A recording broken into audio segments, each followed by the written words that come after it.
Teachers, if you've got students who'd rather fly paper airplanes than do science, then let's do science with some paper airplanes. To do this, of course, we're going to need some paper. We'll also need some cups of various types, some tape, some rubber bands, and I've made a launching board for my paper airplanes. It's simply 2 nails with a scale marked off in centimeters down the center. And I'll show you how that works in a little bit. But let's get started making some airplanes. This first paper airplane is probably one of the most popular kinds. It's called a dart, and you can start this in the landscape or the portrait position, either one. But you start by folding it in half. You can fold it in half lengthwise, or the way I'm doing. And this creates a center line that you'll be using to fold into it. You'll fold this edge in to that center line and crease it very nicely. And fold this edge into that center line as well. Increasing it so it's symmetrical. And now we'll do that again. I'll fold this edge down into that center line.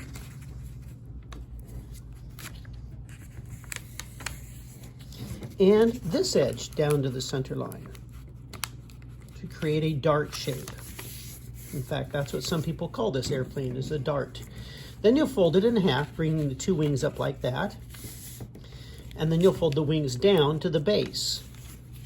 So you fold it down like that. And there's different ways you could do this. You could fold it down so this edge meets that edge like I've done at an angle. Or you could fold it straight across like that. You can try different things. One of the things scientists like to do is work with variables and see how they affect the outcome of an experiment. So I started this by folding it in what's called hamburger fashion, but you can fold it hot dog fashion to get that center line, and it creates an even sharper dart. So that's how you create a dart. If you want, you can put some tape along there to hold the wings together, or you can let them float apart like that. You can also do experiments with the back tabs, twisting them up or twisting them down, and that sort of thing. So that's how to make the dart. Unfold a paper clip like that. So it's straight and you have this hook on the end. Then lay that into the center channel of the paper airplane and put a staple in there to hold it. Here's how I made my launching base. As you can see, I've driven 2 nails here, drawn a line between them, and a center line down marked in centimeters. I chose to use metric measurements, but you can use whatever you think is appropriate for your students. I've counted off the 5s, but I've marked each individual centimeter. I'm going to use this very large rubber band for my launcher. If your rubber bands are shorter, you can daisy chain a pair of them together like this. Simply take 2 identical rubber bands and overlap them. Then with one of them, push it back through the other side of its loop like that. Those can then go over the nails, and you have a nice long rubber band that you can use for a launcher. To use my launcher, I'll hook the paper airplane over the rubber band and pull it back to a specified distance. I'm going to use 20 centimeters. And away we go. You may wish to elevate the end of the board to give the thing more altitude as it flies. Have all the students pull the rubber band back to the same measurement to maintain consistency. You can also have them graph different measurements. How far does it go at 15 centimeters? How far at 20? How far at 25 and 30? A rubber band has what's called a linear tension strength. It stays consistent throughout its pull or throughout the stretch that you put on that tension force. So try it yourself and see how far the students can make their different airplanes fly. Try different varieties of airplanes.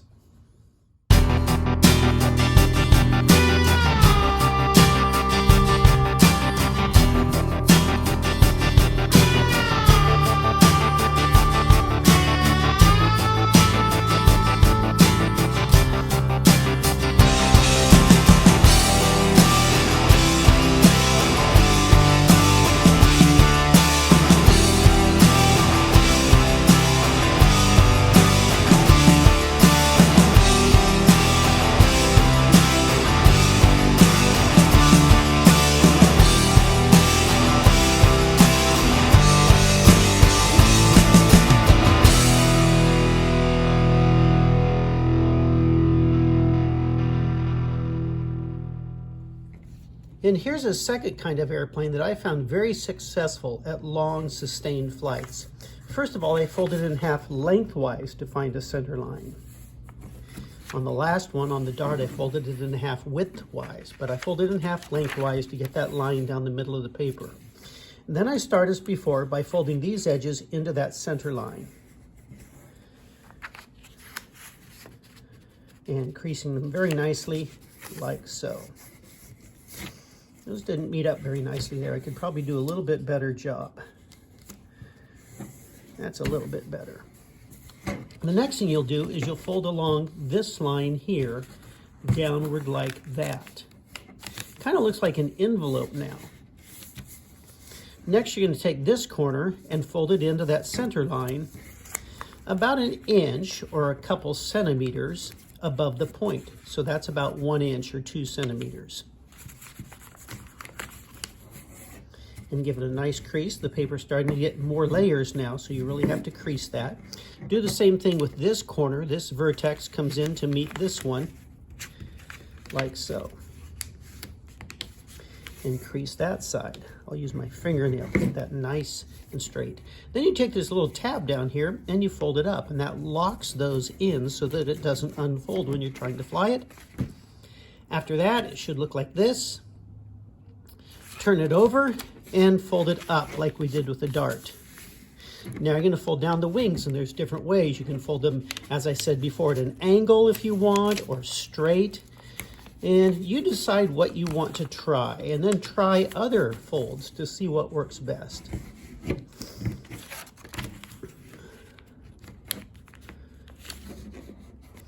And again, you can put some tape here to hold that. You can also mess with these tabs here. You can fold these edges up if you want to provide a little stability on the outer part of the wings like this. But I found this to be a very effective type of paper airplane. So you can give that one a try. The third type of paper airplane starts with an 8.5 by 11 piece of paper that you cut a square out of. So this is 8.5 by 8.5. If you don't know an easy way of measuring that, a good thing to do is simply, when the paper is a single piece, take this corner and fold it along that edge like that. It'll kind of be shaped like the state of Nevada then, and then you'll cut off the piece that's up here, and what you're left with is a square. Now we're going to save this because we're going to use it later. But for now, you do want a center line down there. So if you cut this on a square using a paper cutter or something, you do need to fold it into this triangular fold to create that center line. Next, you're going to take one corner and fold it up a little bit like this, and fold that in half. And you want a little piece here that's about 1/2 centimeter, about 1/4 inch or so. And then you're going to fold that over and over like this. Just keep rolling it. You get a narrow band of mini layers there. And that center line helps you remember exactly where it should go. So I'm following along that center line there as I fold so that I don't get crooked. And you keep going until the shape starts to look like a triangle. And that's how you know when you're done. That's how you know when you have enough folds there or enough layers. So now it kind of looks more like a triangle. Now we're going to roll this into a cylinder shape. And we can actually kind of bend it around our finger like that to give it a little bit of a curvature.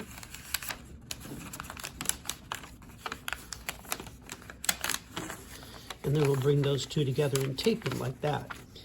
And that makes this shape. Now this by itself will actually fly. It doesn't look like it, but it can. Now take that scrap of paper we saved, and you're going to want to cut a strip about 1 inch wide. That's about 2 or 3 centimeters. It'll be about half of what you had left over from that scrap piece of paper. And you want a piece about 6 inches long, and that is going to get taped onto the airplane or the wing. Now let's take that scrap we cut, and we're going to tape it right there so it's centered on that area.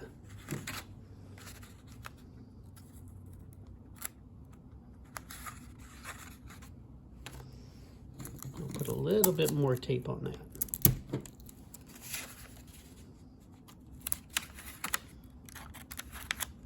And that's all it takes. That will fly now. So test that and see what it does. Try different variables with that, adjusting the size of this wing, adjusting the number of rolls, and that sort of thing, and see what it will do.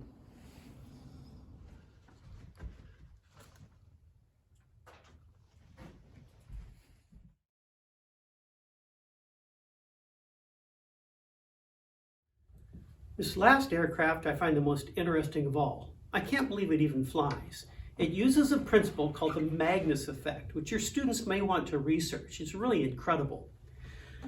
To make the launcher, I have daisy chained 4 rubber bands together, so there's quite a length to them. Then I take 2 cups and some tape.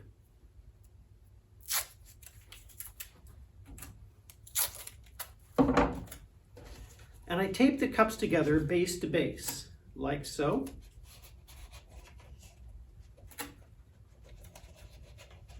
I'll get some more tape to reinforce that seal.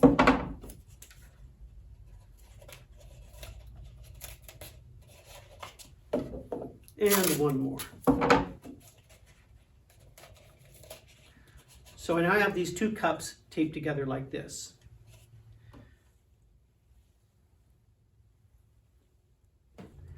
Next, place one end of the rubber band on the cup and cover it with your thumb while pulling it.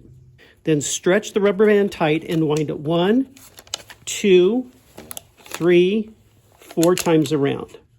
Now here's how you launch this. You hold the cup near your face and the other end of the rubber band away from your face. And then you simply let go. So here we go. I hold the cup near my chest, stretch the rubber band away, and I let it go. I don't know why it flies, but it does. It stays in the air quite a long time, actually. Much longer than I would have thought.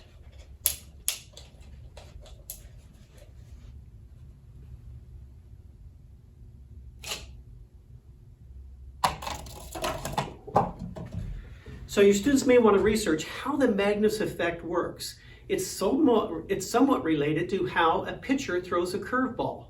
There's also a video on YouTube of a person trying to design an airplane with Magnus effect wings, no propeller. Do you think they'd be able to make an actual airplane fly using the Magnus effect? Find out. One word of caution, I did have a student one time hold the end of the rubber band near their face and their cup at the end and let go that way, and it hurt. So make sure that they're either wearing goggles or they're holding the cup by the face or their chest and stretching the rubber band away from them. So enjoy trying this with your students. Experiment with different types of cups. One of the things scientists like to do is try variables, change things. Different sizes of cups, different materials like styrofoam versus plastic. Try different types of paper airplanes, different distances by which you pull the rubber band back on the launcher, different elevations for the launcher.